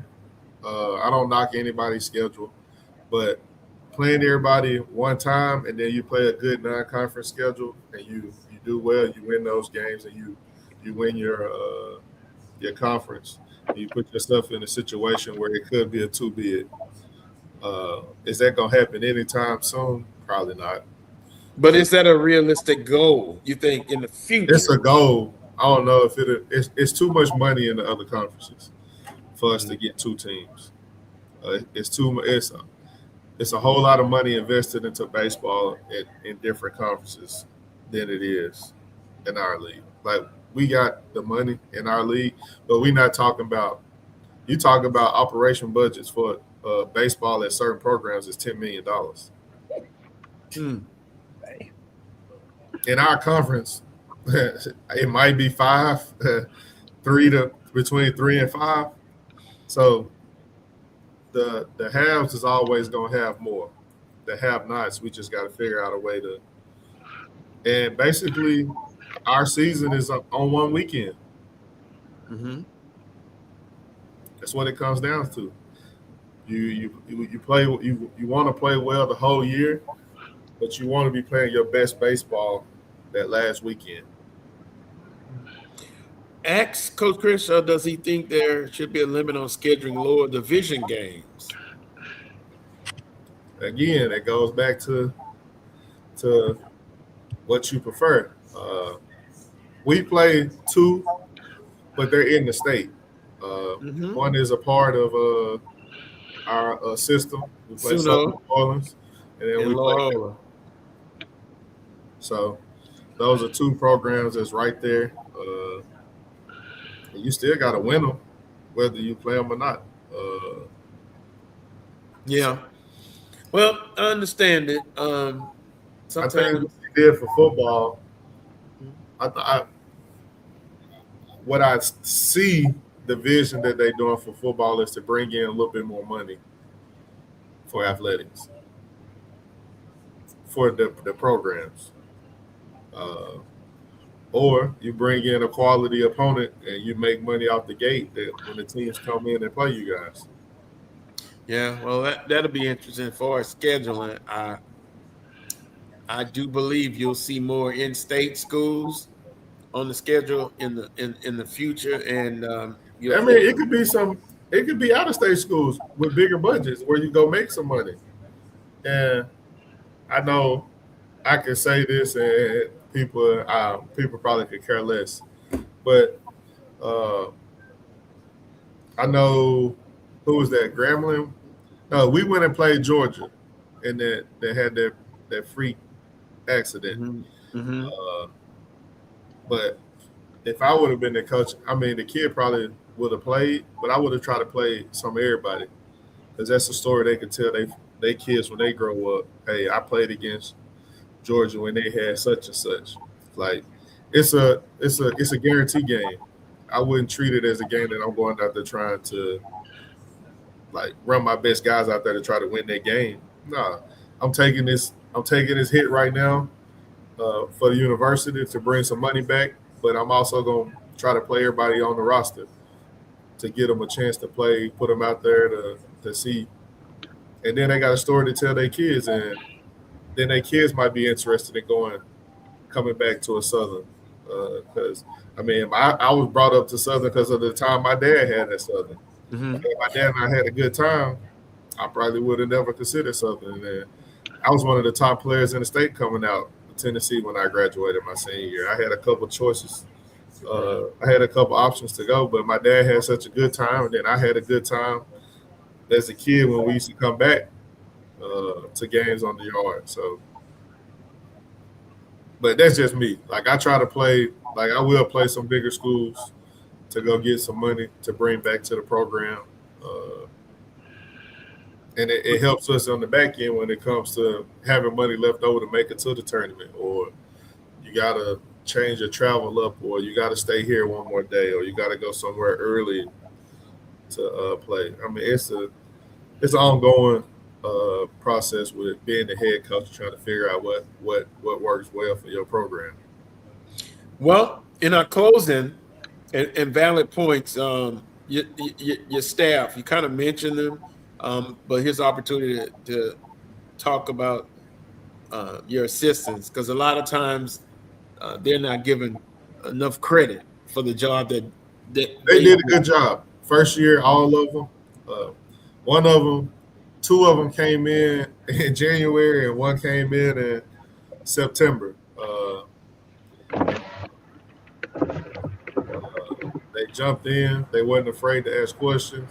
They wasn't afraid to ask what the vision was, what the goals was, and they wasn't afraid to get in and help those guys and be an extension of me to them, because they get tired of hearing my voice all the time. I got some really good assistants. Antoine Riggins, like I said, he was the head coach at Prairie View. I got Hampton Hudson. He played for me at Southern. He was coaching at Missouri in a GA spot, and I brought him back. And then William Allen, he pitched for me at Southern. He was at FAMU, and I brought him back. And then I had a GA, Jerry Burkett, that played for me as well. And then I had another GA in Dillon that played for me as well. So those guys know me. They've been around me.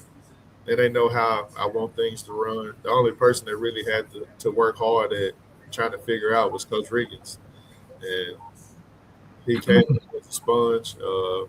And I think him coming over and being around me and the program has kind of opened his eyes up to another way of doing things. Because when you're the head coach for so long, and you've never been like he was never an assistant coach. He went in straight to a head coach, so it was always what he wanted and how he saw it, and then to come over and figure out the things how I wanted things to go and stuff like that. I commend him on doing that.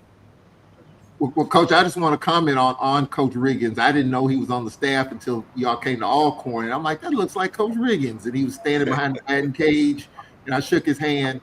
He was a really good coach at Prairie View, and I hate that, the circumstance of him getting let go, but I thought, him coaching at third base for you, being a former head coach, kind of understanding it, I thought that was a really good pickup for you guys. Yeah, it was good for me because, I worked for Coach Johnson, I worked for Carrick, and then, of course, I've been the head coach, and to have somebody that's been in the same chair to ask questions and bounce things off of and to see what he thinking in certain situations, I think it was good for me as well.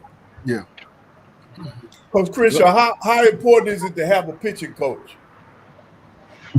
Good. I was a pitcher. So the pitching coach, it's good to have one because you got somebody with those guys, kind of making sure they do what they're supposed to do. But like a lot of the pitching coaches' work is done in the fall and then leading up to the season. And then once you get in season, it's kind of like managing the throwing, making sure they still getting all the reps they need to get in between starts or in between relief appearances. Maintenance stuff, that's the biggest thing. But fortunate for me, I was a pitcher, so I kind of dealt with the pitching, and I was hands-on with the offense because I coached third base for a little bit, but I've always tried to make sure I had a hitting coach because I could manage the pitchers. But I got Will Allen back, so he was able to step in and take over the pitches and allow me to look at the whole thing instead of just focusing on pitch. I can focus on the whole program. Well, Coach Crenshaw, you've spent a good deal of time with us, and we appreciate it. So I guess next season, look for another top 3 finish. Just got to have faith. Got to have mustard seed. Remember, if you don't remember anything else I said to you, mustard seed. Coach Caddock told me that story back in 2006. He talked about the faith of a mustard seed at the end of practice one day, and it stuck to me. I've always been a big in faith for me. This year, I was a little bit more outspoken about my faith with my players and doing stuff with them on the daily. I send a daily scripture out in our group chat every day, a daily prayer and a daily scripture. And I'm not afraid to have those conversations. Like my shirt said Jesus won with the SU logo. Yeah, I was about to ask about that. Yeah, that was one of my gifts to the team this year for sweeping the series. So, and then I have stuff where they can come and be around. I do cookouts. I cook. Try to make sure those guys around each other fellowship and they learn how to serve other people instead of thinking about themselves. There you go. Good stuff, Coach Crenshaw. Good job. Yep. You know, we see the coach, we see X's and O's and winning the stuff, but it's so interesting to see the person behind the coach, and I think that's what you did for me today. I now see a whole nother side, and guess what, Charles? They're still going to be in that top 3 next year, and they look to go a little bit further. Yeah. A championship would be sweet. I need to give me another ring. Yeah. It's been a minute, but I've been chopping wood, carrying water, trying to get back to it. We're gonna have that breakthrough. I feel like it's coming. I think this was a step toward getting back to what we want to be. If it wasn't for the weather one weekend and high school playoffs going on, I probably could have been tied for first. Yep, finish second in the regular season, and guess what? The reward will be not going across town, but give the kids a good experience. And Coach Cato used to always say that. Go to Dallas, go to Houston. Hopefully, all those dreams will come through for next year. Coach, it's been a pleasure. Thank you for having me. Thank you. Good to see you, Take Mr. care, Coach. Take care, Coach. Yeah. Good stuff, Coach. Have a great weekend. Well, we got about, let's see if we can get a few extra minutes. 12:55 Central Standard Time. NBA Finals. I'm shocked. Maybe I shouldn't be, Coach Pettaway. Nope. The Knicks are up 2-0. They're going home. They've got somebody coming in attendance. I hope it's not a curse. Well, I think the only person that's really happy are the Knicks fans. I was pulling for the Spurs. I'm very disappointed in the way we played the 2 games at home. It's just we're not playing the same way. Wemby's got to get in the paint. He's got to be more involved in the offense from the beginning of the game to the end of the game. We got to play inside out, and I think it's too much on the perimeter. Yeah. Well, you bring that up. The national prognosticators agree, Coach Pettaway. But once again, Wemby comes from Europe. That style. Mm-hmm. They play out on the perimeter. Things have been brought up. They believe he's tired, needs to get back in the weight room, get a little stronger, have a little more stamina. But the Knicks they're just playing well. They are playing well. I predicted the Spurs in 7. Doesn't look good, Willa. Doesn't look good at all. And Charles, Coach Brown texted me. He said he's out to prove that he's got it going on.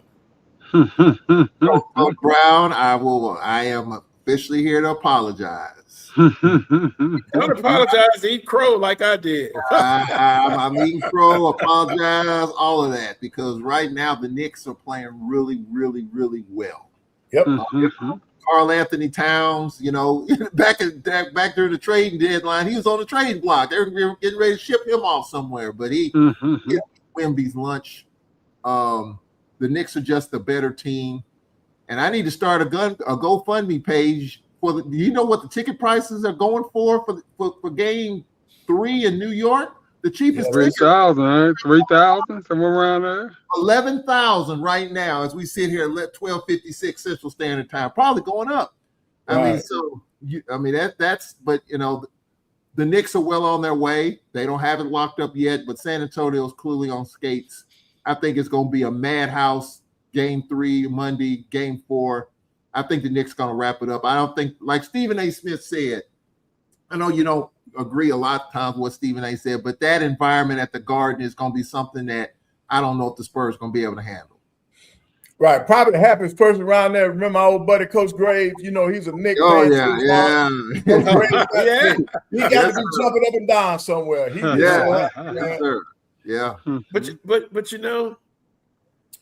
the Knicks, Eastern style is always a more physical type of game that they play in the Eastern Conference. But Coach Pettaway, defensively is where the Knicks have really improved. And, a lot of people talk about Brunson, but, man, Big Cat has really been the difference maker. And then OG.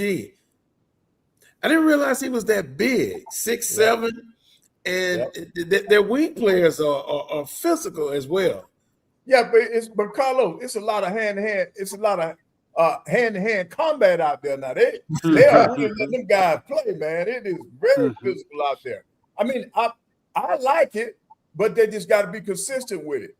I like it, man. Let them play. Let them hold. They're holding it. You can't cut against anybody on that floor, man. They hold you up, and, man, they just mauling people.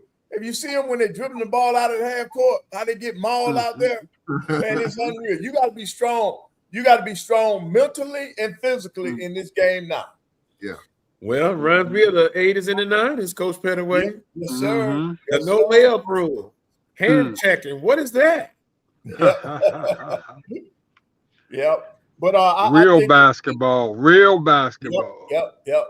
But I think if the Knicks come in that game overconfident, the Spurs don't need to get but one under their belt now.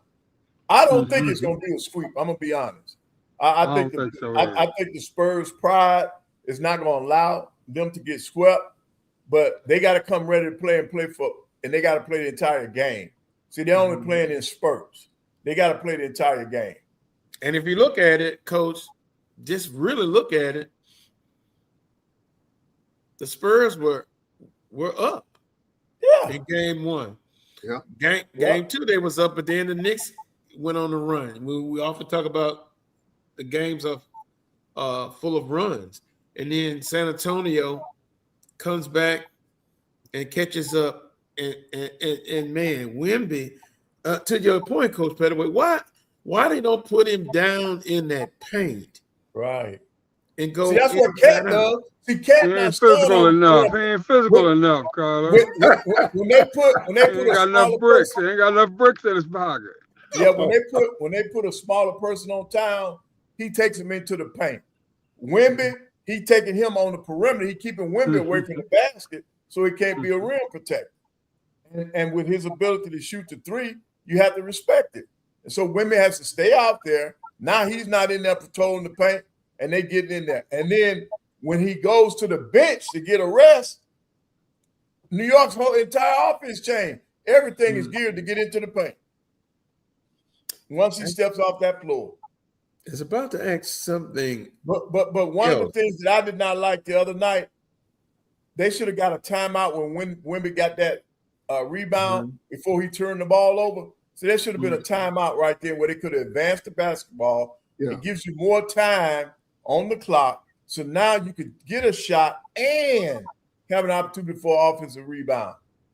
Yeah, they ran that last play down too low where it only came down to a shot. There was no chance for offensive rebound. Yeah, I agree with that. Has Wemby been exposed somewhat in this series, or is it, like I've said before, it's about matchups, and San Antonio doesn't match up well at the end of the day against the Knicks? He's not a good matchup for Towns because Towns is an effective player on the perimeter. And that means that if he's guarding Towns, he has to be away from the basket. So that takes away from all those blocks. And not necessarily the block, the intimidation factor.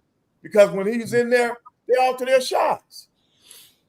So, Coach, would you suggest maybe a change for the Spurs? Can you put someone else on Big Cat? I mean, I know you said somebody smaller. He does a smart thing. He takes him to – but is there somebody on that roster that can No, it's just tough, man. Matchups make games, and this is a terrible matchup. This is a terrible matchup for San Antonio. You got to look at the regular season. New York won the series during the regular season. Yeah, because of matchups. So in hindsight, would OKC be a different challenge for the Knicks, or you would see the same thing? Well, no, we don't know. OKC couldn't get past the Spurs, so we would know. I know, but if they would have, would it pose a different matchup? Yeah, because see, they took care of the Knicks during the regular season. It's all about matchups. Closing comments, guys. If you I have look forward to it. Look forward to the next game. I saw a question someone asked me about the Rams and Myles Garrett. That's a whole nother conversation. And to answer the question, I am okay, but there's a whole bunch of other issues with the Rams going on that need to be fixed before I book my Super Bowl tickets to LA. So we'll have to talk about that another day. Oh, go ahead and book them. Go ahead and book them. No, sir. Special team stunk last year. Sean McVay's coaching philosophy and his play calling was skeptical at times. He admitted that I got to be a better play caller. He's got to be better. The offensive line's got to be better for Matthew Stafford. He's a year older. So, yeah, the defense I think is fine, but it's a three-pronged game, offense, defense, and special teams. So I ain't booking my tickets yet. I got to see that week 1 against the 49ers in Barcelona, Mexico City, wherever it's going to be. I think one of them. I ain't ready to book my tickets yet. So to answer the question, no, I am not all that. I'm okay. It solved one issue, but we got some other issues to clean up first. All right. 2 words. Free Crenshaw. He's free. He's free. He's free. He's He free. is. He looked free. You could just tell. He let it all loose. He sounded like he was free. Quickly, the Miami Heat and Pat Riley. What the heck are you doing? They still going after Guinness, the Greek freak. Yes. Coach Pettaway, they're mortgaging everything to win now. I'm going to be brutally honest. I'm looking at the long game, Coach Pettaway. They're giving up. If that happens, that's too much. That's just too much. I want to thank Brian Fullfoot for producing today's show. Let the conversation continue in the chat room. Charles, you know what time it is. Until next Saturday at 11 a.m. Central Standard Time for the Coles Brown Show. As always, peace and God bless.